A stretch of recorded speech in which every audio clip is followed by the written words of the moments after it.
আসসালামু আলাইকুম। আমি ডাক্তার মোফাজ্জল হোসেন তাফসির, নাক কান গলা বিশেষজ্ঞ, হেড নেক সার্জন। আজ আমরা কথা বলবো আমাদের চেম্বারের খুব কমন একটা বিষয় নিয়ে, যেটা যে আমি পাচ্ছি অ্যালার্জিক রাইনাইটিস। এটা কী জিনিস?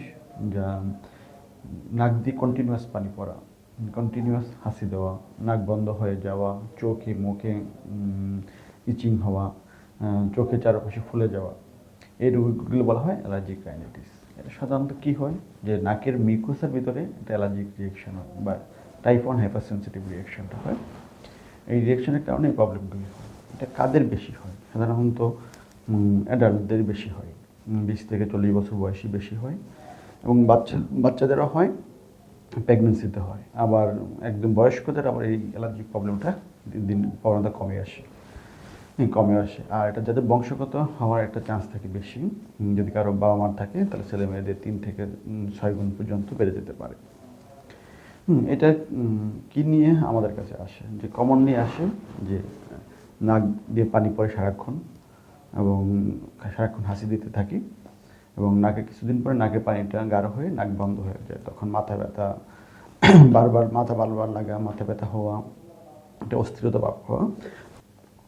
এবং এই ধরনের রোগীগুলি যে আসার পরে আমরা ডায়াগনোস করার জন্য সাধারণত ক্লিনিক্যালি ডায়াগনোস করি, এবং তার কিছু টেস্ট করা লাগতে পারে। যেমন আমরা আইজিই লেভেল দেখি অথবা আইজিই লেভেলটা দেখি। এই রোগীর চিকিৎসা করা একটু কঠিন, কারণ এই রোগীগুলোকে এই রোগটা কন্ট্রোল করে রাখতে হয়, একবার ভালো হয়ে যায় না। সো কন্ট্রোল করার জন্য যেটা হয় যে আমাদের প্রিভেনশন করতে হয়। যে যে আমি কী কারণে আমার অ্যালার্জিটা হয়, যে আমাদের যদি সেই কারণটা বের করে সেই জিনিসটাকে অ্যাভয়েড করতে পারি, তাহলেই এই সমস্যাটা সমাধান করা যাবে। যেমন কেউ যদি মনে করেন যে তার বাসায় ডাস্ট আছে, বাইরে ধুলাবালি এক্সপোজার হয়, কিছু তার বাসায় অ্যানিমেল থাকে, যেমন কারো বাসায় কুকুর বিড়াল থাকে, এগুলো থেকে অ্যালার্জিটা আসতে পারে। যদি এই অ্যালার্জি এগুলির কারণে হয় তাহলে অ্যাভয়েড করতে হবে। কেউ যদি মনে করেন যে তার নাকের সমস্যাগুলি ঘুম থেকে ওঠার পরই শুরু হচ্ছে, তাহলে বুঝতে হবে তার বাসায় কোনো প্রবলেম আছে। সো তখন বাসার প্রবলেম, ডাস্টটাকে অ্যাভয়েড করতে হবে, বাসাটা ক্লিন করতে হবে, বেডশিটগুলি, পিলো কাভারগুলিকে নিয়মিত ওয়াশ করতে হবে। আর কেউ যদি মনে করেন যে তার সন্ধ্যাবেলা অফিস থেকে ফেরার পথে তার অ্যালার্জির সমস্যাগুলি বেশি হচ্ছে, নাক দিয়ে পানি পড়তেছে, তখন আপনি যেটা করবেন, বাসায় অফিস থেকে বের হয়ে মাস্ক ইউজ করবেন, বাসায় এসে সাথে সাথে ধরুন হাত মুখ ক্লিন করে ফেলবেন। কারো বাসায় যদি অ্যানিমেল থাকে, সেটাকে টোটালি অ্যাভয়েড করাই বেটার, যদি অ্যানিমেলের কারণে এই অ্যালার্জিক সমস্যাগুলি বাড়তে থাকে। তারপর হলো কিছু চিকিৎসা আছে। চিকিৎসা হলো যেটা, যে আমরা কিছু নাকের ড্রপ ইউজ করতে পারি, নাকে স্প্রে ইউজ করতে পারি। নাকের ড্রপ এবং নাকের স্প্রের কারণে মোস্ট অফ দ্য সিমটমই ক্লিয়ার হয়ে যায়। সাথে কিছু ড্রাগস যেমন অ্যান্টিহিস্টামিন এবং মন্টিলোকাস দেওয়া যেতে পারে। অ্যান্টিহিস্টামিনটা অনেক দিন খেতে হবে, যে অকেশনালি খেলে তত একটা উপকার হয় না। যদি আপনি রেগুলার অনেক দিন খান তাহলে ভালোটা অনেক উপকার হবে। মন্টিলোকাস্ট, অনেকেরই কোশ্চেন থাকে যে আমরা কি মন্টিলোকাস্টটা কতদিন খাবো? না, এটা আমরা সবসময় খাবো না। যাদের অ্যাজমার সমস্যা আছে শুধু তারাই খাবো। যাদের বেশি সমস্যা থাকে সেক্ষেত্রে আমরা কিছু সময় সিস্টেমিক স্টেরয়েড ইউজ করতে পারি। এই অ্যালার্জির সমস্যা যদি বাচ্চাদের হয়, আমরা তাহলে বাচ্চাদের ক্ষেত্রে আমরা একটু স্পেশাল প্রিকশন নিব।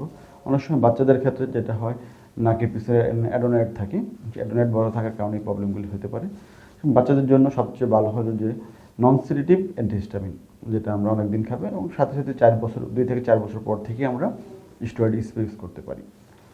যদি প্রেগনেন্সির সময় হয়, এটা ভয়ের কোনো কারণ নেই। এটা হরমোনাল ইমব্যালেন্সের কারণে প্রবলেমটা হতে পারে। দেখা গেলো কারো আগে কখনো অ্যালার্জি প্রবলেম ছিল না, কিন্তু প্রেগনেন্সি হওয়ার পরে তার নাকে অ্যালার্জি প্রবলেমগুলি শুরু হয়ে গেছে। সো এটা নিয়ে আপনারা ঘাবড়াবেন না। যদি প্রয়োজন হয় নাকে আপনার টপিক্যাল ড্রপ দিবেন, এবং এটা মোস্ট অফ দ্য সময়ই ডেলিভারি হওয়ার পর ভালো হয়ে যায়। নাকের অ্যালার্জির ক্ষেত্রে সার্জারি তেমন রুল নাই, বাট যদি কারো নাকে হাড় বাঁকা থাকে, নাকে পলিপ সমস্যা থাকে, সেক্ষেত্রে আমরা যে লোকাল ওষুধগুলি দেওয়া হয় সেই ওষুধগুলিকে ভালোভাবে রিস্ক করার জন্য আমরা কিছু সার্জারি করি, যেমন সেপ্টোপ্লাস্টি, অথবা নাকের হাড় বাঁকার এসএমআর অপারেশন করতে পারি, অথবা পলিফেক্টমি করে নাকের প্যাসেজটা ক্লিয়ার করে দিই। সেক্ষেত্রে আমাদের লোকাল ওষুধগুলি ভালো কাজ করে। সো এই ধরনের ট্রিটমেন্ট আমাদের কাছে অ্যাভেলেবেল আছে। সবচেয়ে বড় কথা হলো যে আমরা প্রিভেনশন, অ্যাভয়েডেন্স অফ অ্যালার্জেন। যদি আমরা ডাস্টগুলিকে বা অ্যালার্জেনটাকে অ্যাভয়েড করতে পারি, তাহলে এই সমস্যা থেকে সমাধান করা যাবে। এটাকে কখনোই পার্মানেন্টলি কিওর হবে না, বাট এটাকে আপনাকে কন্ট্রোল করে রাখতে পারবেন। ধন্যবাদ সবাইকে, ভালো থাকবেন।